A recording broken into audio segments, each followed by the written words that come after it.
السلام علیکم ورحمۃ اللہ وبرکاتہ۔ اعوذ باللہ من الشیطان الرجیم، بسم اللہ الرحمن الرحیم۔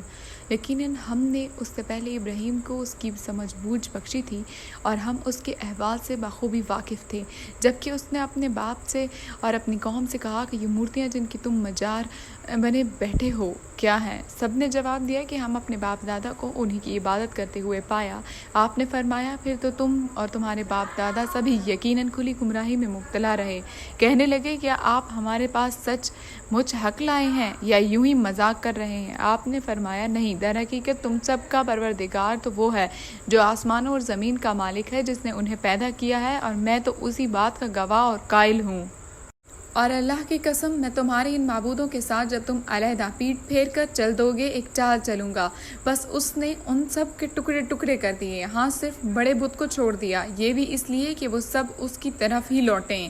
کہنے لگے ہمارے خداؤں کے ساتھ یہ کس نے کیا؟ ایسا شخص تو یقیناً ظالموں میں سے ہے۔ بولے ہم نے ایک نوجوان کو ان کا تذکرہ کرتے سنا تھا جیسے ابراہیم علیہ السلام کہا جاتا ہے۔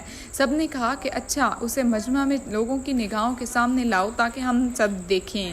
کہنے لگے اے ابراہیم علیہ السلام، کیا تو نے ہی ہمارے خداؤں کے ساتھ یہ حرکت کی ہے؟ آپ نے جواب دیا بلکہ اس کام کو ان کے بڑے نے کیا ہے، تو تم اپنے خداؤں سے ہی پوچھ لو اگر یہ بولتے چالتے ہوں۔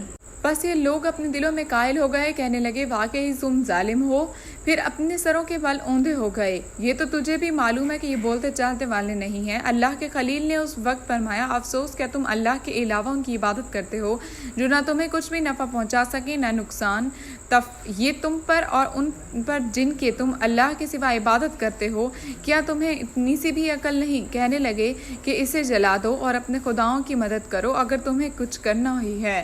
ہم نے فرما دیا آگ تو ٹھنڈی پڑ جا اور ابراہیم علیہ السلام کے لیے سلامتی اور آرام کی چیز بن جا۔ گو انہوں نے ابراہیم علیہ السلام کا برا چاہا لیکن ہم نے انہیں ناکام بنا دیا۔